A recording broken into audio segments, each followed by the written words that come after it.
Subscribe करें हमारे channel बाबुल इल्म को और बेल आइकॉन को भी प्रेस कर दें ताकि हमारी आने वाली वीडियोस का आपको बआसानी पता चल जाए।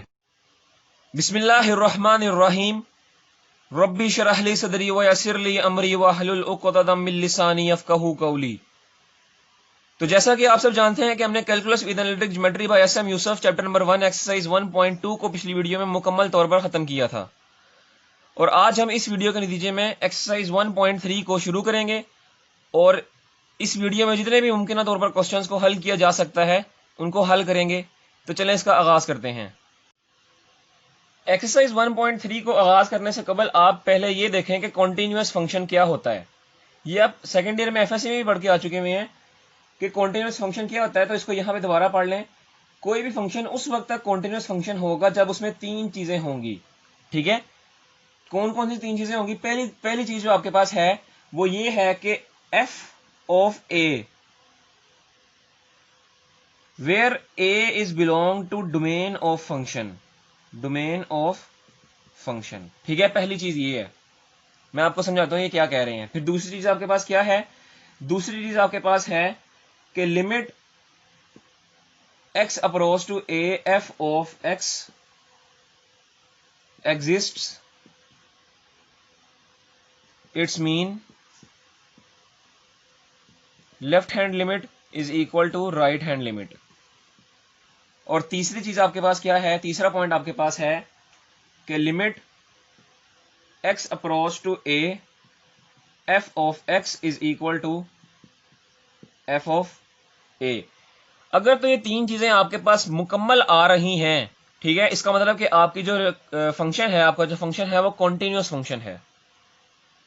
अब इसको समझते हैं। देखें, पहला कह रहा है कि आपके पास f ऑफ a यानी फंक्शन आपके पास जो भी दिया होगा उसमें जो आपको कांस्टेंट यानी x की वैल्यू जो आपको दी होगी वो उसका ताल्लुक आपका डोमेन ऑफ फंक्शन उसी फंक्शन के डोमेन से हो, तब आपका फंक्शन कॉन्टिन्यूअस होगा।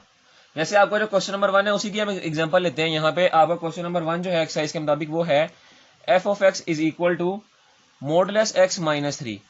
अब देखें इसकी डोमेन क्या है। अब आपको जो दी हुई है और x का जो वैल्यू दिया हुआ है वो है x इज इक्वल टू 3। ठीक है, तो आप देखेंगे x इज इक्वल टू 3 जो है वो इसकी डोमेन का हिस्सा है। जाहिर सी बात है इसकी डोमेन जो होगी वो क्या है। चलें इसकी डोमेन को छोड़े पर मॉडुलस की वो हम क्वेश्चन में देखेंगे। आप सिंपल ये फंक्शन लें ताकि आपको जो आसानी हो। एग्जांपल के तौर पर ये आसान फंक्शन लिया है हमने, सिंपल सा फंक्शन लिया है, पॉलिनोमियल फंक्शन है। अब आप बताएं इसकी डोमेन क्या होगी। अब आपको जरा पता भी चल जाएगा कि इसकी डोमेन क्या है, whole set of real number. ठीक है, तो यहाँ पे x जो दिया हुआ है वो 3 दिया हुआ है, यानी हमें कांस्टेंट के तौर पर 3 दिया हुआ है। अब आप देखें कि 3 इसकी डोमेन का हिस्सा है, तो जाहिर सी बात है कि इसकी डोमेन जो आ रही है वो whole set of real number आ रही है। तो 3 इसकी डोमेन का हिस्सा है, तो इसका मतलब कि अगर जब तक आपका यहाँ पे डोमेन का हिस्सा नहीं होगा फंक्शन, यानी अगर आप डोमेन से हट के कोई नंबर लेंगे तब तक आपका फंक्शन कॉन्टिन्यूअस नहीं हो सकेगा। ठीक है, पहला पॉइंट आपका ये था कि आपका जो भी पॉइंट दिया गया हो, एक्स का जो भी नंबर दिया हो, जो भी कॉन्स्टेंट नंबर दिया हो, उसका ताल्लुक आपका डोमेन ऑफ दैट फंक्शन से होना चाहिए। अब दूसरा पॉइंट आपका क्या है कि limit x approach to a f of x exist, यानी कह रहा है कि लिमिट उस वक्त एग्जिस्ट कर रही होगी जब आपकी लेफ्ट हैंड लिमिट और राइट हैंड लिमिट आपकी बराबर है। तो ये तो हम जानते हैं कि लिमिट उस वक्त एग्जिस्ट करती है जब हमारी लेफ्ट हैंड लिमिट और राइट हैंड लिमिट आपस में बराबर आ रही हो। अगर लेफ्ट हैंड लिमिट और राइट हैंड लिमिट आपस में बराबर आ रही होगी इसका मतलब कि जो लिमिट है हमारी एग्जिस्ट करती होगी। और तीसरा पॉइंट आपके पास क्या है? तीसरा पॉइंट आपके पास है कि limit x approach two of that function, यानी अगर हम उस फंक्शन के ऊपर लिमिट अप्लाई करें तो उस फंक्शन के ऊपर लिमिट अप्लाई करने से हमारा वही आंसर आएगा जब अगर हम उस फंक्शन के ऊपर वही कांस्टेंट अप्लाई कर दें, यानी ये वाला फंक्शन और ये वाला फंक्शन आपस में बराबर होंगे। तो ये 3 पॉइंट्स हैं आपके, और जब तक आपके ये तीनों पॉइंट्स आपके क्वेश्चन के ऊपर आयद नहीं हो जाते आपका फंक्शन जो है वो कॉन्टिन्यूअस नहीं आ सकता। अगर मिसाल के तौर पर ये 2 पॉइंट्स आ गए, ये वाला पॉइंट नहीं आ रहा, तब भी आपका क्वेश्चन जो फंक्शन है वो आपका कॉन्टिन्यूअस नहीं हो सकता। शर्त ही यही है आपकी कि तीनों पॉइंट्स आपके बिल्कुल आयद हो रहे हों फंक्शन के ऊपर। अब ग्राफिकली समझते हैं कि कॉन्टिन्यूअस फंक्शन क्या होता है। ग्राफिकली कॉन्टिन्यूअस फंक्शन क्या क्या मतलब है? ग्राफिकली अगर हम देखेंगे कॉन्टिन्यूअस फंक्शन कैसा फंक्शन होता है, तो अगर मैं यहां पे एक ग्राफ ड्रॉ करूं तो कॉन्टिन्यूअस फंक्शन ऐसा फंक्शन होता है जिसका ग्राफ में कोई ब्रेक पॉइंट ना आ रहा हो। जैसे मिसाल के तौर पर मुझे एक पॉइंट मिला यहां पे, दूसरा पॉइंट मिला मुझे यहां पे, इसको मैं जोड़ूं, ये फिर ये, उसके बाद आगे यहाँ पे, फिर बेशक यहाँ पे जा रहे हो, यहाँ पे जा रहे हो, फिर नीचे आ रहे हो जैसा मर्जी, फिर बेशक पीछे ही क्यों ना आ रहे हो। इस तरह का अगर मुझे कोई भी ग्राफ मिल रहा है तो आप देखें इसमें कोई किसी किस्म का ब्रेक पॉइंट नहीं आ रहा। ठीक है, इसमें किसी किस्म का ब्रेक पॉइंट नहीं आ रहा। यानी ब्रेक से क्या मुराद है कि हमारी जो ये लाइन ग्राफ ड्रॉ हो रही है, ये इसमें ब्रेक नहीं आ रहा, ये बिल्कुल सीधी ड्रा हो रही है, इसमें कोई ब्रेक पॉइंट नहीं आ रहा। हाँ जी, डायरेक्शन इसकी चेंज हो रही है, जैसे देखें ना, ये पहले कर्व थी, फिर उसके बाद ऊपर गई, फिर नीचे आई, फिर इधर आई, फिर इधर, यानी इसकी डायरेक्शन चेंज हो रही है, लेकिन इसमें किसी किस्म का ब्रेक पॉइंट नहीं आ रहा। तो ऐसा फंक्शन जिसके ग्राफ में किसी किस्म का ब्रेक पॉइंट नहीं आता, उसको कॉन्टिन्यूस फंक्शन कहते हैं। जैसे देखें ना, इसमें कोई ब्रेक पॉइंट नहीं आ रहा। अब डिसकॉन्टिन्यूस फंक्शन क्या होता है, ये देखें, ये कॉन्टिन्यूस फंक्शन आपका ग्राफ है, ग्राफ ऑफ कॉन्टिन्यूस फंक्शन। ठीक है, अब हम देखते हैं डिसकॉन्टिन्यूस फंक्शन का ग्राफ। मिसाल के तौर पर यहां मैंने एक ग्राफ ड्रॉ किया है कि जिसका पहला पॉइंट मेरे पास आ रहा था यहां पे इतना, ठीक है, और दूसरा पॉइंट जो मेरे पास शुरू हो रहा था वो यहां से शुरू हो रहा था ये। अब यहां पे देखेंगे, यहां पे आपके पास क्या आ गया, ब्रेक पॉइंट आ गया, यहां पे आपका ग्राफ टूट गया।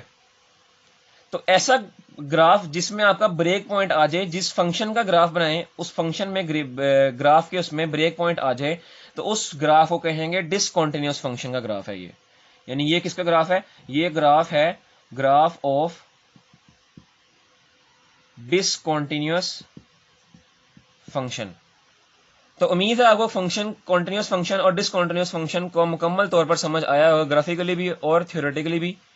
तो अब हम चलते हैं अपनी एक्सरसाइज 1.3 की जानिब और उसका आगाज करते हैं।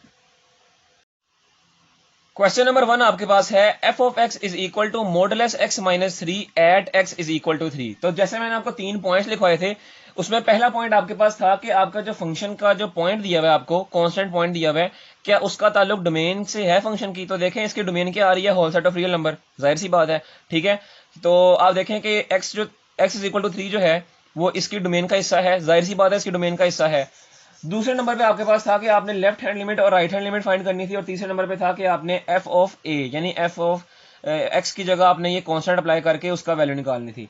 तो सबसे पहले हम क्या करते हैं, हमारे पास एफ ऑफ ए जो था यानी एफ ऑफ 3 ये फाइंड करते हैं। ठीक है, तो ये फाइंड करने के लिए आप x की जगह देखें 3 को पुट कर दें, और फंक्शन में जहां जहां 3 आ रहा होगा वहां वहां जहां जहां x आ रहा होगा, सॉरी, वहां वहां 3 पुट कर दें। तो ये देखें यहाँ पे हो जाएगा 3 माइनस 3, और इसका क्या आंसर आ गया, मॉडुलस 0।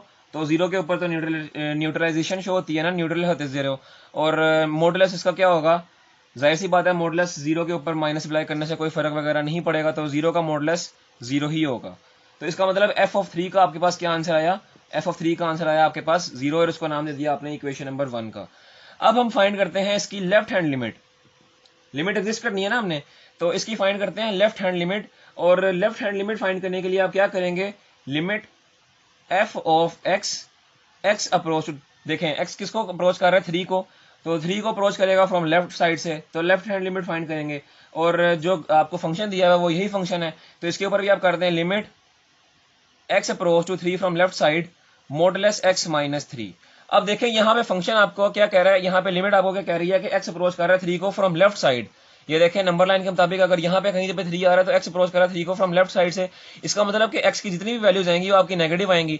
तो नेगेटिव वैल्यू से क्या मुराद है कि मॉडुलस जो होगा आपका वो खत्म होकर आप इसको नेगेटिव साइन से मल्टीप्लाई करवाएंगे।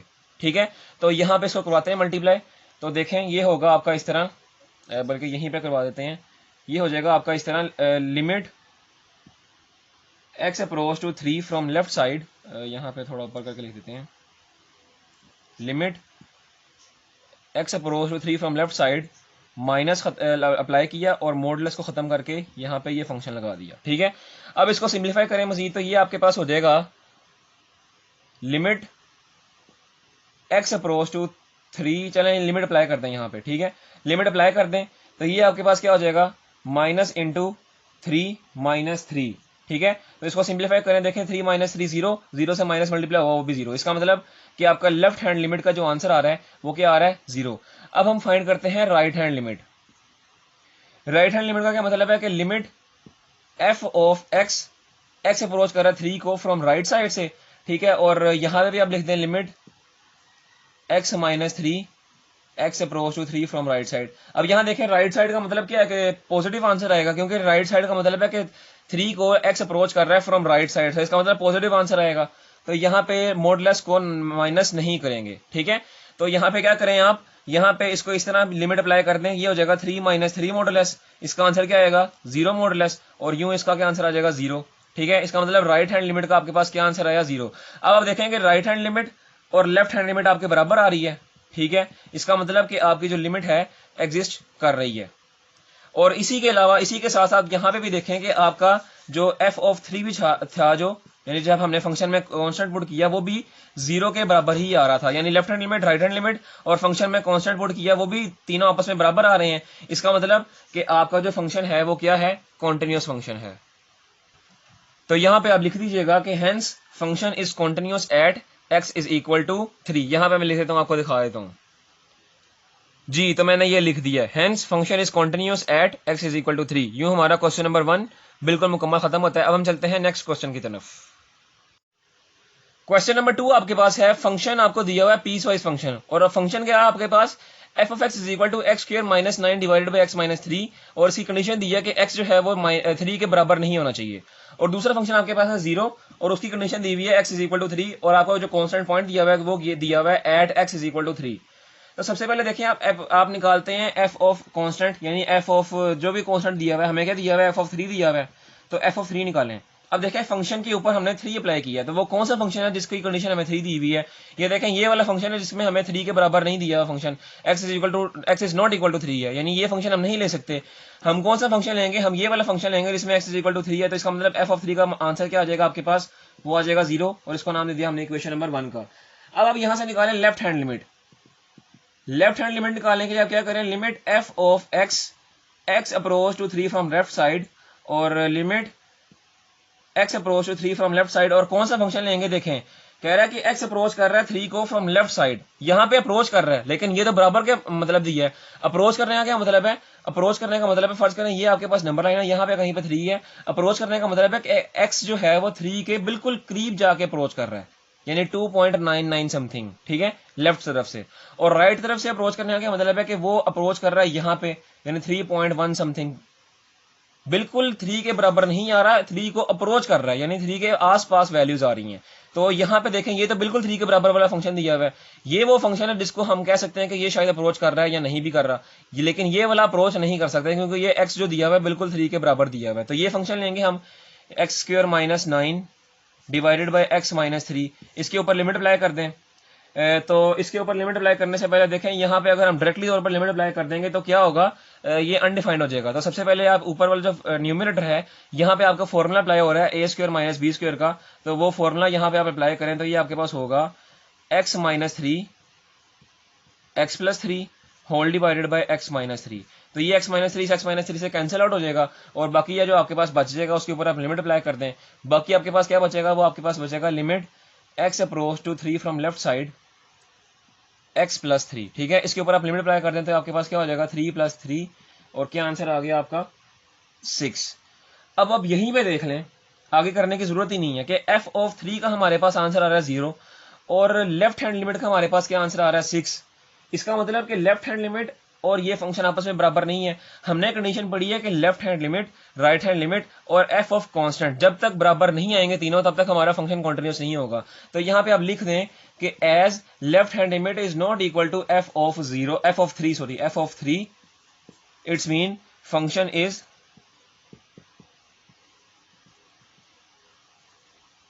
यहाँ पे discontinuous at x is equal to 3।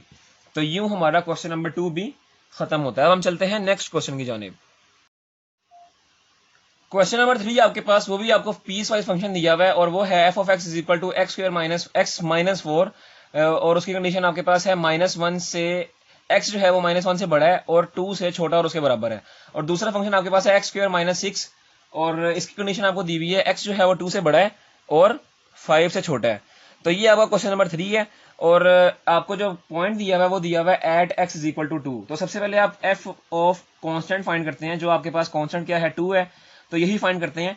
अब आप देखें कि x हमने लिया 2, तो इनमें देखें कि x बराबर है 2 वाला कौन सा फंक्शन है, यहाँ पे देखें, यहाँ पे x 2 से बड़ा है, बराबर नहीं है, और यहाँ पे देखें, यहाँ पे x 2 से छोटा है और उसके बराबर है, यानी x -4 जो होगा वो हमारा f(2) का फंक्शन होगा, x -4। ठीक है, तो यहाँ पे आप डायरेक्टली तौर पर x की जगह 2 पुट कर दें तो ये आपके पास हो जाएगा 2 - 4, आंसर क्या आ जाएगा आपका -2। इसका मतलब f(2) का हमने पुट किया तो हमारे पास क्या आंसर आया, -2। ये हमारा, इसको नाम दे इक्वेशन नंबर 1 का। अब हम देखते हैं left hand limit. Left hand limit के लिए हम क्या करते हैं, लिमिट f(x), x अप्रोच कर रहा है 2 को फ्रॉम लेफ्ट साइड, और यहां पे देखें x अप्रोच कर रहा है 2 को लेफ्ट साइड की तरफ से, तो हमारे पास कौन सा फंक्शन आएगा उसको देखें। यहां पे आप देखें कि x अप्रोच कर रहा है 2 को लेफ्ट साइड की तरफ से, यहां पे अगर मैं नंबर लाइन बनाऊं, ये 2 है, तो x अप्रोच कर रहा है 2 को लेफ्ट साइड की तरफ से, इसका मतलब x की जो वैल्यूज आएंगी वो हमारे पास 2 से छोटी होंगी। तो यहां पे देखें, यहां पे हमें कह रहा है कि x की जो वैल्यू है 2 से बड़ी है, इसका मतलब ये फंक्शन हमारा लिमिट लेफ्ट हैंड लिमिट का फंक्शन नहीं हो सकता। यहां पे ये फंक्शन कह रहा है कि x की जो वैल्यू है वो 2 से छोटी है। ठीक है, तो यही वाला फंक्शन हम लेंगे, यहां पे लिमिट अप्लाई करते हैं, x approach to 2 from left side, और x -4 हमने फंक्शन ले लिया। अब इसके ऊपर देखें, आप लिमिट अप्लाई कर दें, तो जब लिमिट अप्लाई करेंगे तो आपके पास क्या आंसर आएगा जी, आपके पास आंसर आएगा x की जगह पुट कर दें 2 -4, और इसको सिंप्लीफाई करें तो आपके पास -2 आंसर आएगा। इसका मतलब लेफ्ट हैंड लिमिट का हमारे पास क्या आंसर आया, -2। अब हम निकालते हैं right hand limit. Right hand limit क्या हमारे पास होगी कि लिमिट अप्रोच कर रही है f(x), x अप्रोच कर रहा है 2 को फ्रॉम राइट साइड। ठीक है, और जो फंक्शन हमारे पास होगा, फंक्शन क्या होगा वो भी देखते हैं।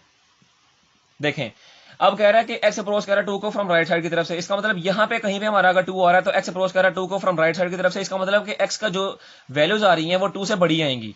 ठीक है, क्योंकि 2 को अप्रोच कर रहा है ना, इसका मतलब x की जो वैल्यूज हैं वो 2 से बड़ी हैं। अब यहाँ देखें कि यहाँ पे था x की वैल्यू 2 से छोटी है और बराबर है, तो बड़ी वाली वैल्यूज ये वाली है, इसका मतलब आपका जब फंक्शन जो होगा वो होगा x² -6। ठीक है, अब इसके ऊपर आप क्या नाम है, लिमिट अप्लाई करें, तो देखें लिमिट अप्लाई करने से हमारे पास क्या आंसर आ रहा है, जहां x आ रहा होगा वहां पे आप 2 पुट कर दें तो ये हो जाएगा आपका 2 का स्क्वायर -6। इसको सिंप्लीफाई करें, 2 का स्क्वायर आपके पास होता है 4, -6 = 2। इसका मतलब राइट हैंड लिमिट का भी हमारे पास क्या आंसर आ रहा है, -2।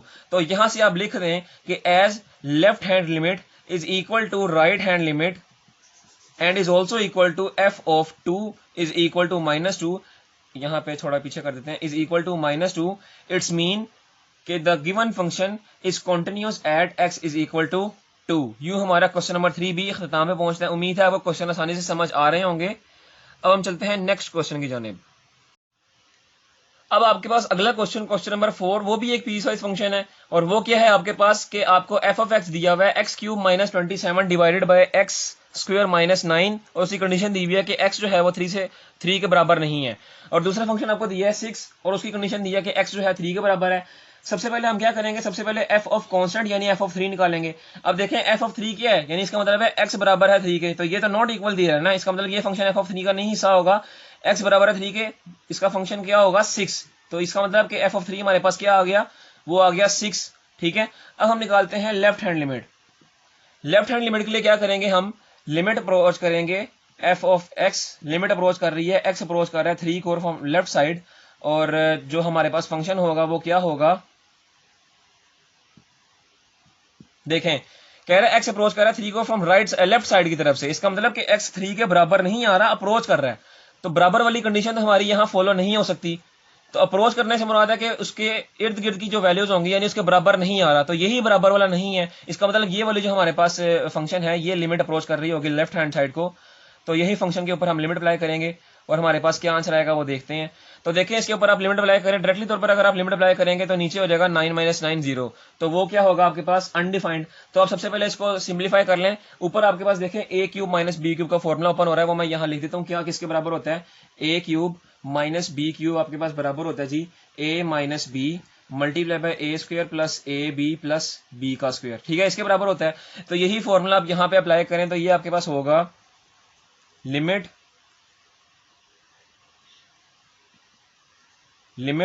x approach to 3 from left side, और ये आपके पास होगा x -3 x² plus 3x plus 9, ये हमने फॉर्मूला अप्लाई कर दिया। और नीचे आप डिनोमिनेटर में देखें कि यहाँ पे आपके पास आ रहा है a² - b² का फॉर्मूला, और वो आपके पास किसके बराबर होता है, वो आपके पास बराबर होता है a - b a + b, तो इसके मुनासिबत से आपके पास क्या आ जाएगा x -3 एक्स प्लस थ्री। अब इसके ऊपर आप देखें यहाँ पे x माइनस थ्री से कैंसिल आउट हो जाएगा और जो बचेगा उसके ऊपर आप लिमिट अप्लाई कर दें, यानी जहां जहां आपका x आ रहा होगा वहां वहां आप 3 पुट कर दें, तो ये आपके पास हो जाएगा 3 का square plus 3 into 3 plus 9 whole divided by 3 plus 3। इसको सिंप्लीफाई करें तो आपके पास सिंप्लीफाई करवा के क्या आंसर आएगा 9/2। तो लेफ्ट हैंड लिमिट का आपके पास क्या आंसर आ रहा है 9/2। इसका मतलब कि लेफ्ट हैंड लिमिट और आपके पास जो फंक्शन है फंक्शन 3 उसका आंसर आपके पास बराबर नहीं आ रहे, तो यहां पे आप लिख दें as left hand limit is not equal to f of 3। It's mean कि फंक्शन जो गिवन है is discontinuous at x is equal to 3। तो यहां पे आपका क्वेश्चन नंबर 4 भी इख्तिताम पे पहुंचता है। अब हम चलते हैं नेक्स्ट क्वेश्चन नंबर 5 की जानिब। अगला क्वेश्चन नंबर 5 आपके पास वो भी पीस वाइज फंक्शन है और वो आपको दिया हुआ है f of x is equal to sine 1/x। इसकी जो कंडीशन है वो कह रहा है x is not equal to 0 और दूसरा फंक्शन आपको 2 दिया हुआ है और उसकी कंडीशन आपको दी हुई है एक्स इज इक्वल टू 0 और जो पॉइंट दिया हुआ है आपको फंक्शन पॉइंट वो दिया हुआ है एक्स इज इक्वल टू 0। तो सबसे पहले हम निकालते हैं फंक्शन कॉन्स्टेंट का, यानी एफ ऑफ कॉन्स्टेंट निकालते हैं। वो आपके पास कॉन्स्टेंट क्या आ रहा है 0 आ रहा है, तो एफ ऑफ 0 हमारे पास इसके बराबर होगा। देखें यहाँ पे तो हमें दिया हुआ है एफ ऑफ, यानी हमने यहाँ पे x की जगह 0 पुट किया है, यानी x की जगह 0 लिया है हमने। तो यहाँ देखें यहाँ तो x 0 के बराबर है ही नहीं, ठीक है, तो इसका मतलब ये वाला फंक्शन इसके बराबर नहीं आ सकता। तो x इज इक्वल टू 0 वाला ये फंक्शन है, इसका मतलब एफ ऑफ 0 का हमारे पास 2 फंक्शन आ गए और ये हमारा इक्वेशन नंबर 1 हो गई, ठीक है। अब हम निकालते हैं लेफ्ट हैंड लिमिट।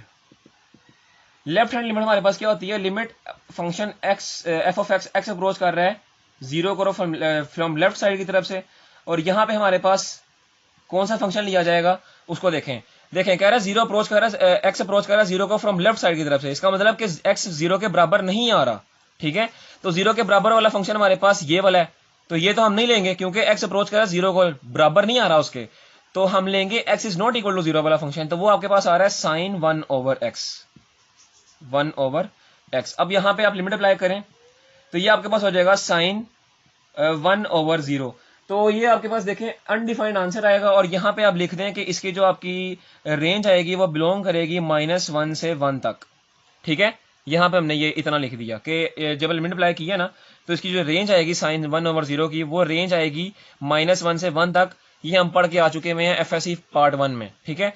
तो अब आप देखें कि यहाँ पे आपकी जो रेंज आ रही है लिमिट लेफ्ट हैंड लिमिट की वो आ रही है -1 से 1 तक, और जो एफ ऑफ 0 आ रहा है वो आ रहा है 2। इसका मतलब वो इसकी रेंज से भी बाहर आ रहा है, एक तो बराबर भी नहीं आ रहा और दूसरा इसकी रेंज से भी बाहर आ रहा है। इसका मतलब कि आपका एफ ऑफ 0 जो है वो नॉट इक्वल है लेफ्ट हैंड लिमिट के। तो यूं हमारा क्वेश्चन नंबर 5 भी खत्म हो जाता है और यहाँ पे आप लिख दीजिएगा कि as f of 0 is not equal to left hand limit, it's mean function is discontinuous at x is equal to 0। यूं हमारा क्वेश्चन नंबर 5 भी इख्तिताम पे पहुंचता है। क्वेश्चन नंबर 6 आपके पास है f of x is equal to sine x for all x belong to real number. इसका मतलब क्या कह रहा है कि फंक्शन में जो आपका एक्स आ रहा है उसका ताल्लुक आपका रियल नंबर से है, ठीक है। तो अब यहाँ पे देखें आपको कोई कांस्टेंट वैल्यू नहीं दी हुई, तो क्या करें आप लेट कर लें कि x बराबर है a के, a कोई भी नंबर है और a का ताल्लुक आप यहाँ पे लिख दें कि a का ताल्लुक आपका रियल नंबर से है, ठीक है, ताकि पता चल जाए कि a जो है वो रियल नंबर से बिलोंग करता है। अब क्या करें, अब यहाँ पे एफ ऑफ ए निकाल लें। एफ ऑफ ए क्या आएगा हमारे पास साइन ए पुट कर दें। तो जैसा कि मैंने आपको बताया कि ये रियल नंबर्स का ताल्लुक है इससे, तो इसका मतलब इसकी कोई ना कोई वैल्यू आएगी। बहरहाल आप इसको यहीं तक रहने दें, ठीक है। वैसे इसकी रेंज जो होगी वो -1 से 1 तक होगी, ठीक है, तो यहां तक रहने दें। उसके बाद आप क्या करें, उसके बाद आप लेफ्ट हैंड लिमिट फाइंड करें और वो आपके पास क्या होगी, limit x approach to a from left side f of x, और यहां पे लिमिट पुट कर दें आप limit x approach to a from left side sine function, जाहिर सी बात है हमारे पास एक ही है साइन x, तो उसके ऊपर आप लिमिट अप्लाई कर दें और जब आप लिमिट पुट करेंगे तो आपके पास क्या आंसर आ जाएगा साइन a, ठीक है। इसका मतलब लेफ्ट हैंड लिमिट का हमारे पास क्या आंसर आ गया साइन a, इसको नाम दे दें इक्वेशन नंबर 2 का। अब हम यहाँ पे लिखते हैं राइट हैंड लिमिट फाइंड करते हैं। राइट हैंड लिमिट के लिए क्या करें, limit x approach to a from right side f of a और limit x approach to a from right side sine x, ठीक है। यहां पे नजर नहीं आ रहा, मैं थोड़ा पीछे करके लिख देता हूं। Limit x approach to a from right side sine x, ठीक है। तो ये आपके पास लिमिट लिख दी। अब इसके ऊपर क्या करें, लिमिट अप्लाई करें। जब लिमिट अप्लाई करेंगे आप तो आपके पास क्या आंसर आएगा वो देखें कि यहां पे आप लिमिट अप्लाई कर दें तो आपके पास आंसर आएगा साइन ए ही आंसर आएगा। इसको नाम दे दें इक्वेशन नंबर 3 का, और ये आपका आ गया राइट हैंड लिमिट। तो अब देखें कि आपकी जो एफ ऑफ ए आ रहा है यानी एफ ऑफ कॉन्स्टेंट आ रहा है वो लेफ्ट हैंड लिमिट और राइट हैंड लिमिट आपकी बराबर आ रही हैं। तो यहाँ पे आप लिख दीजिए कि as left hand limit is equal to right hand limit is also equal to f of a और इज इक्वल टू साइन ए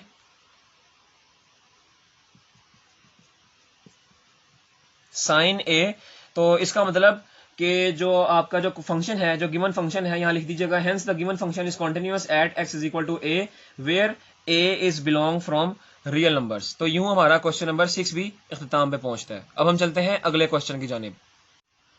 अब आपके पास अगला क्वेश्चन है क्वेश्चन नंबर 7, और वो आपके पास एक पीसवाइज फंक्शन है f of x is equal to x square minus a sorry divided by a square minus a, और जो आपका x है वो 0 से बड़ा है और a से छोटा है। दूसरा फंक्शन आपको दिया है 0 और उसकी जो कंडीशन दी हुई है वो कह रहा है x बराबर है a के, और तीसरा फंक्शन हमें दिया है a minus A square divide by x और इसकी कंडीशन दी है x बड़ा है a से, और हमें जो कांस्टेंट पॉइंट दिया हुआ है वो दिया है x इज इक्वल टू 0। तो सबसे पहले हम फाइंड करते हैं एफ ऑफ कांस्टेंट यानी एफ ऑफ ए फाइंड करते हैं। अब देखें कि हमने x लिया a के बराबर, तो यहाँ पे इन तीनों फंक्शन में x a के बराबर कहाँ पे आ रहा है, ये वाला फंक्शन आ रहा है, इसका मतलब एफ ऑफ ए आपके पास आ जाएगा बराबर 0 के। ये आपका आ गया इक्वेशन नंबर 1 आ गई। अब हम यहां से फाइंड करते हैं लेफ्ट हैंड लिमिट। तो लेफ्ट हैंड लिमिट के लिए आप क्या करें, लिमिट अप्लाई करें, limit x approach to a from left side f of x from left side. अब देखें यहां पे हम कौन सा फंक्शन लेंगे। कह रहा है यहां पे अगर फर्ज करें नंबर लाइन पे यहां पे कहीं पे a आ रहा है, तो कह रहा है कि a जो है वो x जो है उसको अप्रोच कर रहा है a को लेफ्ट साइड की तरफ से। इसका मतलब x की जो वैल्यू है वो a से छोटी आ रही है। तो यहाँ पे देखें यहाँ तो बड़ी आ रही है x की वैल्यू, यहाँ बराबर आ रही है, तो ये वाला फंक्शन वो होगा जिसमें x की वैल्यू छोटी आ रही है। तो यहाँ पे आप ये फंक्शन ले लें x square minus divided by a square minus a. इसके ऊपर क्या करें, जहां जहां x आ रहा होगा वहां आप a पुट कर दें, तो ये आपके पास हो जाएगा a का स्क्वायर डिवाइडेड बाय a का स्क्वायर माइनस a। ये आपके पास आंसर क्या आ जाएगा, इसका एलसीएम लेके क्या आपका आंसर आएगा। तो यहाँ पे आप इसका एलसीएम लीजिएगा, और एलसीएम लेंगे तो हमारे पास क्या होगा, ए स्क्वायर हमारा एलसीएम आएगा और ए स्क्वायर माइनस ए स्क्वायर और हमारा ऊपर 0 हो जाएगा, 0 डिवाइड बाय ए स्क्वायर, इसका मतलब 0। इसका मतलब कि हमारा लेफ्ट हैंड लिमिट का हमारे पास क्या आंसर आया है, 0। ये कैसे किया, देखें इसका एलसीएम लिया है, यहाँ पे ए स्क्वायर हमारा एलसीएम आया, ठीक है। अब डिनोमिनेटर को डिनोमिनेटर से डिवाइड किया, 1 आया, 1 को हमने न्यूमिनेटर ए स्क्वायर से मल्टीप्लाई कर दिया, ए स्क्वायर आ गया। उसके बाद यहाँ पे देखें, यहाँ पे हमारे पास था 1 डिनोमिनेटर में, डिनोमिनेटर को ए स्क्वायर से डिवाइड किया तो हमारे पास ए स्क्वायर आंसर आया, उसको ए से मल्टीप्लाई कर दिया तो हमारे पास क्या आंसर आया जी, ए स्क्वायर। पर यहाँ ए क्यूब आता है, थोड़ी बहुत गलती हुई है यहाँ पे, हमसे सवाल देखते हैं दोबारा। हाँ जी, यहाँ पे गलती हुई है, यहाँ पे आपके जो डिनोमिनेटर में है वो ए का स्क्वायर नहीं है, खाली ए है, ठीक है। यानी यहाँ पे भी स्क्वायर नहीं है, यहाँ पे भी स्क्वायर नहीं है, और यहाँ पे भी स्क्वायर नहीं है। अब ये आ जाएगा ए का स्क्वायर, ठीक है। तो एलसीएम लेते हुए यहाँ पे आगे ए का स्क्वायर, ए स्क्वायर माइनस ए स्क्वायर जब कैंसिल आउट हो जाएगा तो हमारे पास 0 बचेगा, 0 डिवाइड बाय ए, 0 आंसर आता है। इसका मतलब लेफ्ट हैंड लिमिट का हमारे पास क्या आंसर आया, 0। अब हम चलते हैं राइट हैंड लिमिट को देखते हैं। राइट हैंड लिमिट हमारे पास क्या होगी, लिमिट x अप्रोच कर रहा है a को from right side f of x, और जो फंक्शन हम लेंगे, अब देखें कह रहा है कि x अप्रोच कर रहा है a को फ्रॉम राइट साइड, यानी x a से बड़ी वैल्यू देगा, यानी x का जो आंसर आएगा वो a से बड़ा आएगा। अब यहाँ देखें, यहाँ तो छोटा था, यहाँ बराबर है, तो ये वाला बड़ा वैल्यू है। इसका मतलब आपके पास जो फंक्शन होगा वो होगा a minus A square divided by x। यहाँ पे आप लिमिट भी वगैरह लिख दें कि लिमिट आपके पास अप्रोच करेगी a को फ्रॉम राइट साइड से, और आपके पास जो फंक्शन होगा वो होगा a minus A over A square over x, ठीक है। अब आप इसके ऊपर क्या करें, इसके ऊपर लिमिट अप्लाई करें, जहां जहां आपका x आ रहा है वहां आप a पुट कर दें, तो ये आपके पास हो जाएगा a minus A square over a। इसका भी आप देखें एलसीएम लेके आपके पास क्या आ जाएगा, यहाँ आ जाएगा ए स्क्वायर माइनस ए स्क्वायर, और ये हो जाएगा ऊपर आपके पास 0 डिवाइड बाय ए। इसका मतलब कि राइट हैंड लिमिट का भी हमारे पास क्या आंसर आया, 0, क्योंकि 0 डिवाइड बाय ए का हमारे पास क्या आंसर आता है, 0 आता है। तो यहाँ पे आप देख सकते हैं कि हमारे पास left hand limit, right hand limit और एफ ऑफ कांस्टेंट यानी एफ ऑफ ए, इन तीनों के आंसर हमारे पास क्या आ रहे हैं, 0 आ रहे हैं। इसका मतलब यहाँ पे आप लिख दीजिएगा as left hand limit, right hand limit and also f of a is also equal to 0, it's mean the given function is continuous at x is equal to a। यूं हमारा क्वेश्चन नंबर 7 भी इख्तिताम पे पहुंचता है। अब हम चलते हैं अगले क्वेश्चन नंबर 8 की जानिब। अगला क्वेश्चन नंबर 8 आपके पास है f of x is equal to x minus bracket x for all x is belong to real numbers, ठीक है। ये क्वेश्चन करने से पहले आप ब्रैकेट फंक्शन को समझ लें कि ब्रैकेट फंक्शन आपके पास क्या होता है। ब्रैकेट फंक्शन आपके पास होता है ऐसा फंक्शन के जिसमें हम फ्रैक्शन वाली टर्म्स को पुट करें तो वो फ्रैक्शन से पिछला इंटीजर्स हमें आंसर दे, ठीक है। और अगर हम इंटीजर्स पुट करें तो वो इंटीजर ही हमें आंसर दे, उसको कहेंगे ब्रैकेट फंक्शन। अब यहां पे देखें ब्रैकेट फंक्शन लेने की जरूरत क्यों पड़ी है, यहां वाला ब्रैकेट फंक्शन को समझने की जरूरत क्यों पड़ी है। कह रहा है कि हमारे पास जो एक्स का ताल्लुक है वो ऑल रियल नंबर्स से है, ठीक है, यानी एक्स जो बिलोंग कर रहा है वो तमाम रियल नंबर्स से एक्स बिलोंग कर रहा है। अब रियल नंबर में दो किस्म के नंबर्स आते हैं, एक आते हैं फ्रैक्शनल नंबर्स, यहां पे लिख देता हूं मैं, एक आते हैं फ्रैक्शनल नंबर्स या जिसको हम डेसिमल नंबर्स भी कह सकते हैं, फ्रैक्शनल नंबर्स, और दूसरे आते हैं हमारे पास इंटीजर्स, ठीक है। दो किस्म के नंबर्स आते हैं। तो इसका मतलब कि इस सवाल को हम दो तरीकों से सॉल्व करेंगे क्योंकि हमें एक्स की जो कांस्टेंट वैल्यू है वो नहीं दी गई, हमें यहाँ पे सीधा सा कह दिया गया कि एक्स बिलोंग कर रहा है रियल नंबर से। अब रियल नंबर तो दो किस्म के होते हैं, फ्रैक्शनल भी होते हैं और इंटीजर्स भी होते हैं।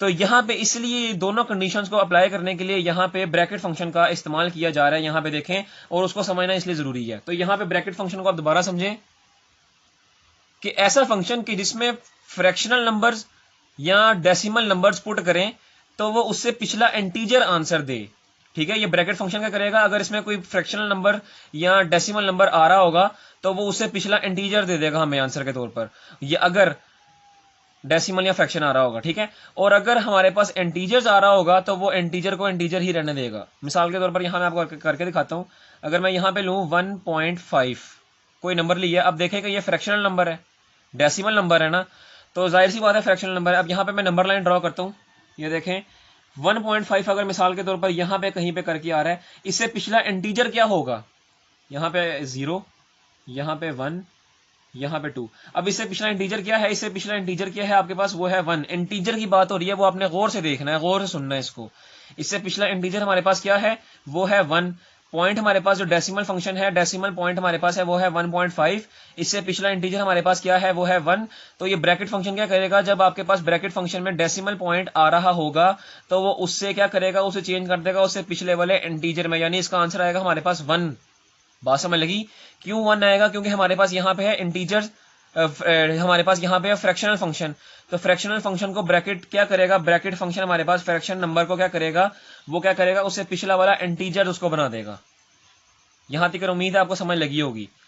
अब आगे देखें, अगर हमारे पास यहाँ पे कोई इंटीजर ही आ जाता है, मिसाल के तौर पर अगर 0 आ जाता है, 0 इंटीजर है, तो वो 0 को चेंज नहीं करेगा, 0 को 0 ही रहने देगा। 0 आ गया या अगर 2 आ गया हमारे पास तो 2 को 2 ही रहने देगा वो, ठीक है। यानी वो इंटीजर को चेंज नहीं करेगा ब्रैकेट फंक्शन, लेकिन अगर फ्रैक्शनल नंबर आ गया तो वो उससे पिछला वाला इंटीजर हमें आंसर के तौर पर देगा। अगर यहाँ पे मिसाल के तौर पर आ गया -3.5, ठीक है। अब यहां देखें -3.5 आका मिसाल के तौर पर यहां पे कहीं पे करके आ रहा है, ठीक है। तो यहां आ रहा है -1, यहां आ रहा है -2, यहां आ रहा है -3 और यहां आ रहा है -3.5। तो यहां आ रहा है 3 और यहां आ रहा है -3.5, ठीक है। तो -3.5 से पिछला टर्म क्या है, पिछली वैल्यू क्या है, वो है 4। तो ब्रैकेट फंक्शन क्या करेगा, जब आपके पास -3.5 यानी फ्रैक्शनल नंबर आ रहा होगा तो आपके पास क्या करेगा, वो उसे पिछली टर्म दे देगा, पिछला इंटीजर देगा। तो -3.5 से पिछला इंटीजर हमारे पास क्या है, -4। इसका मतलब यहाँ पे -4 आंसर आएगा। तो उम्मीद है आपको ब्रैकेट फंक्शन की समझ लगी होगी। अब हम चलते हैं क्वेश्चन की तरफ और क्वेश्चन को देखते हैं कि क्वेश्चन में हमें क्या कहा जा रहा है। अब जैसा कि मैंने आपको बताया कि यहाँ पे हमें कहा जा रहा है कि x बिलोंग कर रहा है रियल नंबर से। तो रियल नंबर में दो कंडीशन आती हैं, एक आती है फ्रैक्शनल फॉर्म नंबर्स की और दूसरी आती है इंटीजर्स फॉर्म, ठीक है। तो यहाँ पे हमें इस सवाल को दो केसेस से सॉल्व करना पड़ेगा। एक केस होगा, इसको नाम देते हैं केस 1 फॉर फ्रैक्शनल नंबर्स, ठीक है। यानी एक हमें फ्रैक्शनल नंबर के लिए करना पड़ेगा। तो लेट कर लें कोई सा भी नंबर कि x लेट कर लें, कोई सा भी नंबर लेट कर लें। मैं मिसाल के तौर पर 2.5 लेट कर लेता हूं, आपकी अपनी मर्जी है, 2.5 लेट करना है 2.5 कर लें, 3.5 लेट कर लें, चलें 3.5 लेट कर लेते हैं यहाँ पे, ठीक है। कोई भी नंबर आप लेट कर लें, 3.5 लेट की है। अब क्या करेंगे जी, 3.5 हमने नंबर लेट कर लिया है। अब यहाँ पे अपने फंक्शन में 3.5 के लिहाज से तीनों केसेस निकालने और बताना है कॉन्टिन्यूटी है इसकी कि नहीं है। तो सबसे पहले हम क्या करते थे जी, एफ ऑफ कांस्टेंट निकालते थे। कांस्टेंट हमने लिया 3.5, तो 3.5 का कांस्टेंट लें और इसको इसमें पुट करें कंडीशन में, तो ये आपके पास आएगा 3.5 माइनस ब्रैकेट फंक्शन है 3.5 का। अब आप देखेंगे आपके पास जो 3.5 है, यहाँ पे 0 होगा आपका, यहाँ पे 1, यहाँ पे 2, यहाँ पे 3 और यहाँ पे 4, तो 3.5 आपका कहीं पे यहाँ पे करके आ रहा होगा, सॉरी यहाँ पे नहीं, यहाँ पे करके आ रहा होगा। ठीक है, तो हमने क्या कहा था जी कि जो ब्रैकेट फंक्शन होता है वो क्या करता है, जब आप में ब्रैकेट फंक्शन में आपकी डेसिमल पॉइंट आती हैं या फ्रैक्शनल पॉइंट्स आते हैं, तो ब्रैकेट फंक्शन उससे पिछला इंटीजर हमें आंसर देता है। तो 3.5 से पिछला इंटीजर हमारे पास क्या है, वो है 3। इसका मतलब इसका आंसर आपके पास जो ब्रैकेट फंक्शन का आएगा ये 3.5 है, उसी तरह लिखा आएगा, ब्रैकेट फंक्शन का आंसर आपके पास क्या आएगा, 3 आएगा। तो इसको सिंप्लीफाई करें, 3.5 में से 3 निकालने आपके पास 0.5 आंसर आएगा। इसका मतलब एफ ऑफ 3.5 का हमारे पास क्या आंसर आ रहा है, 0.5। इसको नाम देते हैं इक्वेशन नंबर 1 का। अब आगे क्या करें, अब आगे देखें, लेफ्ट हैंड लिमिट फाइंड करनी है हमने। तो लेफ्ट हैंड लिमिट फाइंड करने के लिए क्या करेंगे जी, लिमिट x अप्रोच टू, अब देखें हमने x लिया 3.5, तो 3.5 को x अप्रोच करेगा फ्रॉम लेफ्ट साइड से, लेफ्ट साइड से करेगा तो यहां पे आपके पास क्या आएगा function, limit x approach to 3.5 from left side, और आपके पास जो फंक्शन है वो है x minus bracket function x। इसके ऊपर आप लिमिट अप्लाई करें तो आपके पास क्या आंसर आएगा जी, देखें जहां जहां x आ रहा होगा वहां वहां आप 3.5 पुट कर दें, ये 3.5 माइनस ब्रैकेट 3.5, तो यहां पे हमने ये पुट कर दिया। तो आप दोबारा से देख सकते हैं कि यहाँ पे आपके पास लिमिट पुट करने के बाद यहाँ पे आपके पास जो फॉर्म बन रही है वो 3.5 माइनस ब्रैकेट फंक्शन 3.5 है। तो ब्रैकेट फंक्शन अभी हमने यहाँ पे चेंज किया है कि जब ब्रैकेट फंक्शन में फ्रैक्शनल नंबर या डेसिमल नंबर आ जाता है तो वो उससे पिछला इंटीजर हमें आंसर देता है। तो 3.5 से पिछला इंटीजर हमारे पास क्या था, अभी हमने देखा था, वो हमारे पास था 3। तो इसका मतलब हमारे पास लेफ्ट हैंड लिमिट का आंसर हमारे पास क्या आ गया, 0.5। लेफ्ट हैंड लिमिट का हमारे पास क्या आंसर आ गया, 0.5। अब हम लेते हैं right hand limit. Right hand limit के लिए क्या करेंगे जी, वही काम करेंगे जैसे लेफ्ट हैंड लिमिट में किया है, बस हमारे पास जो फंक्शन अप्रोच कर रहा होगा x वो 3.5 को राइट साइड से अप्रोच करेगा, और फंक्शन भी हमारे पास क्या है, लिमिट वही फंक्शन है x minus bracket function x, और x अप्रोच कर रहा है 3.5 को फ्रॉम राइट साइड से। इसके ऊपर आप लिमिट अप्लाई कर दें तो ये आपके पास क्या हो जाएगा, 3.5 माइनस ब्रैकेट फंक्शन 3.5। अब देखें दोबारा से वही काम आया है, ब्रैकेट फंक्शन है डेसिमल फंक्शन, डेसिमल नंबर का 3.5 और उससे पिछला इंटीजर देगा हमें, तो यहाँ पे आपके पास आ जाएगा 3.5 माइनस 3, और इसको सिंप्लीफाई करेंगे तो आपके पास आंसर आ जाएगा 0.5। इसका मतलब कि राइट हैंड लिमिट का हमारे पास क्या आंसर आया, 0.5। अब आप यहां से देख सकते हैं कि लेफ्ट हैंड लिमिट बराबर है राइट हैंड लिमिट के, और ये दोनों बराबर हैं एफ ऑफ 3.5 के। ठीक है, यानी ये तीनों का हमारे पास आंसर क्या आ रहा है, बराबर आ रहा है। इसका मतलब केस 1 के लिए, यानी केस 1 फॉर फ्रैक्शन नंबर्स के लिए हमारे पास जो फंक्शन दिया गया है वो कॉन्टिन्यूअस है at any number of fraction, any fraction number के ऊपर हमारे पास जो एफ ऑफ एक्स दिया हुआ है वो कॉन्टिन्यूअस आ रहा है। ठीक है, तो ये तो था केस 1 फॉर फ्रैक्शन नंबर्स के लिए। अब हम चलते हैं केस 2 के ऊपर। केस 2 हमारे पास क्या था, वो होगा इंटीजर्स का। ठीक है, तो केस 2 के ऊपर चलते हैं और उसको देखते हैं कि क्या वो भी कंटिन्यूअस आता है कि नहीं आता। अब आपके पास आया केस 2। केस 2 आपके लिए है इंटीजर्स का केस। ठीक है, यानी हमने रियल नंबर्स में पढ़ा था ना कि रियल नंबर्स में आपके पास दो किस्म के नंबर्स आते हैं, फ्रैक्शनल नंबर्स या इंटीजर्स। ठीक है, दो किस्म के नंबर्स आते हैं। तो फ्रैक्शनल नंबर्स के लिहाज से तो हमने केस देख लिया, केस 1 वो था कॉन्टिन्यूअस आ रहा।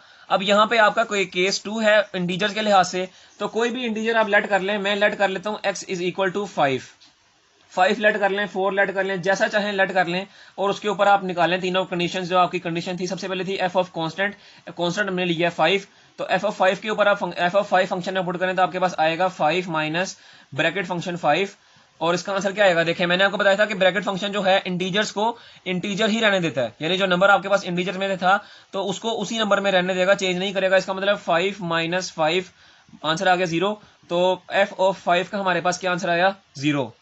ठीक है, अब हम क्या करते हैं, लेफ्ट हैंड लिमिट फाइंड करते हैं। लेफ्ट हैंड लिमिट के लिए हमारे पास लिमिट क्या थी, एफ ऑफ एक्स, और एक्स इसको अप्रोच करेगा, एक्स अप्रोच करेगा 5 को फ्रॉम लेफ्ट साइड की तरफ से, और जो फंक्शन आएगा हमारे पास वो यही आएगा, x minus bracket function x, और एक्स अप्रोच कर रहा है 5 को फ्रॉम लेफ्ट साइड की तरफ से। ठीक है, यहां पे आपने एक पॉइंट समझना है। क्या पॉइंट है, जब आप लिमिट अप्लाई करेंगे तो लिमिट अप्लाई करते हैं यहां पे, तो देखें यहां पे तो x आ जाएगा, x की जगह क्या आ जाएगा 5।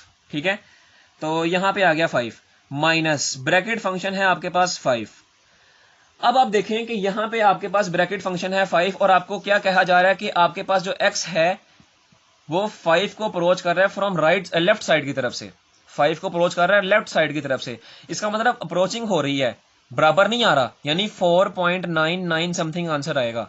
ठीक है, तो यहां पे देखें कि अप्रोचिंग का आंसर हम लेंगे तो वो 4.99 आएगा। तो इसका मतलब कि यहां पे हमारे पास क्या आंसर आएगा, यहाँ पे हमारे पास 5 नहीं लिखा जाएगा, यहाँ पे हमारे पास लिखा जाएगा 4.99 समथिंग, क्योंकि x जो है वो डायरेक्टली अप्रोच कर रहा है, बराबर नहीं आ रहा, ठीक है। और ऊपर से है भी हमारे पास ब्रैकेट फंक्शन, तो ब्रैकेट फंक्शन में तो हम डेसिमल पॉइंट्स का खसूसी तौर पर ख्याल रखना पड़ेगा कि डेसिमल फंक्शन में अगर हमारे ब्रैकेट फंक्शन में हमारे पास डेसिमल पॉइंट्स आ रहे होंगे तो उसको हम पिछला वाला इंटीजर्स लेंगे। तो यहाँ पे तो आप भी हमारे पास कह रहा है कि एक्स अप्रोच कर रहा है 5 को, एक्स बराबर तो नहीं ना आ रहा, इसका मतलब कि यहाँ पे आपके पास जो डेसिमल फंक्शन होगा, एक्स अप्रोच कर रहा होगा, वो आपका डेसिमल फंक्शन जो मोस्ट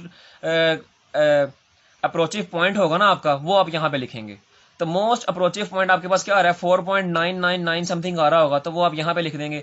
अब आप देखेंगे 4.99 जो है वो डेसिमल नंबर है, और डेसिमल नंबर से पिछला जो इंटीजर होगा हमने वो ब्रैकेट फंक्शन में उसका आंसर लिखना होता है। तो 4.99 से जो पिछला फंक्शन है उसका हमारे पास क्या आंसर आएगा, देखें यहाँ पे नंबर लाइन लेता हूँ, यहाँ पे अगर आपके पास 4.99 आ रहा है तो इसका जो पिछला वाला इंटीजर है वो आपके पास जाहिर सी बात है 4 होगा, तो इसका मतलब ब्रैकेट फंक्शन का हमारे पास 4.99 का जो हमारे पास आंसर आएगा वो आएगा 5 - 4, और यूं हमारा लेफ्ट हैंड लिमिट का आंसर आ गया 1। तो इसका मतलब कि यहीं से आपको पता चल जाना चाहिए कि एफ ऑफ कांस्टेंट हमने 5 पुट किया तो उसका आंसर आया 0, और लेफ्ट हैंड लिमिट हमने ली तो उसका आंसर आया 1। इसका मतलब ये नॉट इक्वल आ रहे हैं, तो यहाँ पे आप लिख दीजिएगा कि as f of 5 is not equal to left hand limit, it's mean कि the integer case is not valid and the function f of x in the case of integers is discontinuous, ठीक है। तो यहाँ पे आप ये लिख दीजिएगा, और यूं हमारा क्वेश्चन नंबर 8 खत्म होता है। तो क्या होगा क्वेश्चन नंबर 8 का, केस 1 जो था फ्रैक्शनल नंबर्स के लिहाज से वो आपके पास कॉन्टिन्यूस आ रहा था, और केस 2 था आपके पास इंटीजर्स के लिहाज से वो आपके पास डिसकॉन्टिन्यूस आ रहा है, ठीक है। यूं हमारा क्वेश्चन नंबर 8 खत्म होता है। अब हम चलते हैं क्वेश्चन नंबर 9 की जानिब। नेक्स्ट क्वेश्चन, क्वेश्चन नंबर 9 आपके पास है x minus modulus x at x is equal to 1। Function आपको ये दिया हुआ है और कांस्टेंट पॉइंट आपको ये दिया हुआ है, तो आप फंक्शन के ऊपर कांस्टेंट अप्लाई करें। ये देखें f ऑफ 1, तो जहां फंक्शन में x आ रहा होगा वहां 1 पुट कर दें, तो ये आपके पास हो जाएगा 1 माइनस मॉडुलस 1, ठीक है। तो मॉडुलस 1 है, इसको चेंज नहीं करेगा, यानी मॉडुलस 1 पॉजिटिव है ना, तो पॉजिटिव ही रहने देगा। 1 माइनस 1 इज इक्वल टू 0, तो यहाँ पे आपका एफ ऑफ 1 का आंसर आपके पास आ जाएगा 0। ये आपको नाम दे दें इक्वेशन नंबर 1 का। अब आपके पास आगे फाइंड करेंगे लेफ्ट हैंड लिमिट, तो लेफ्ट हैंड लिमिट के लिए क्या करेंगे, लिमिट एफ ऑफ एक्स, और एक्स अप्रोच कर रहा होगा आपका 1 को फ्रॉम लेफ्ट साइड की तरफ से, तो ये आपके पास जो फंक्शन आएगा वो आएगा एक्स माइनस मॉडुलस एक्स, और एक्स अप्रोच कर रहा होगा 1 को फ्रॉम लेफ्ट साइड की तरफ से। तो अब क्या करेंगे आप, अब यहाँ पे आप लिमिट अप्लाई करें, तो ये देखें ये आपके पास हो जाएगा, जहां x आ रहा होगा वहां पे आप 1 पुट कर दें, तो ये हो जाएगा 1 माइनस मॉडुलस 1, ठीक है। तो 1 माइनस मॉडुलस 1 किया था, देखें मॉडुलस 1 था तो वो उसको पॉजिटिव है ना, तो पॉजिटिव ही रहने देगा। तो 1 माइनस 1 क्या हो जाएगा आपका, यहाँ मैं लिख देता हूं मैं 1 माइनस 1, तो क्या हो जाएगा आपका 0 आ जाएगा। इसका मतलब लेफ्ट हैंड लिमिट का हमारे पास क्या आंसर आया 0। अब हम करते हैं right hand limit, right hand limit apply करते हैं, तो ये आपके पास होगा limit F of x, x approach कर रहा है 1 को फ्रॉम राइट साइड, तो ये आपके पास हो जाएगा limit x minus modulus x, x approach कर रहा है 1 को फ्रॉम राइट साइड, इसके ऊपर लिमिट अप्लाई करें, ये जहां जहां एक्स आ रहा है वहां वहां 1 पुट कर दें, तो ये आपके पास हो जाएगा 1 माइनस मॉडुलस 1। ये देखें ये इसको पॉजिटिव ही रहने देगा, तो 1 माइनस 1 इज इक्वल टू 0। तो राइट हैंड लिमिट का भी हमारे पास क्या आंसर आया 0।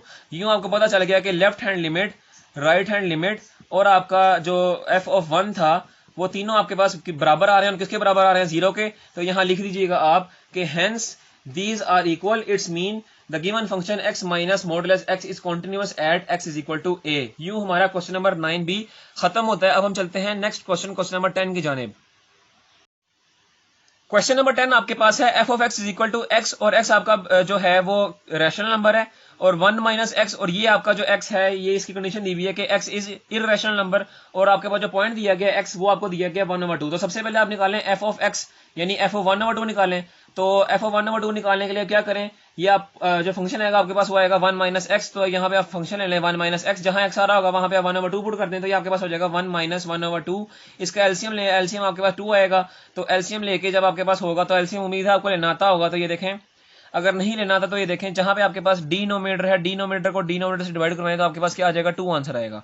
2 को आप न्यूमिनेटर से मल्टीप्लाई करवा दें, तो 2 मल्जार 2, तो यहाँ पे हमने 2 लिख दिया। अब इस डिनोमिनेटर की बारी है, इस डिनोमिनेटर को इस डिनोमिनेटर से डिवाइड करवाएं, 1 आंसर आएगा। 1 को आप 1 से मल्टीप्लाई करवा दें तो आपका आंसर 1 ही आएगा। इसको सिंप्लीफाई करें तो ये आपके पास हो जाएगा 2 माइनस 1, 1 आंसर आ गया, 1/2 आपके पास आ गया 1 एफ ऑफ 1/2 का आंसर। इसको नाम दे दें इक्वेशन नंबर 1 का। अब आपने फाइंड करनी है left hand limit, left hand limit.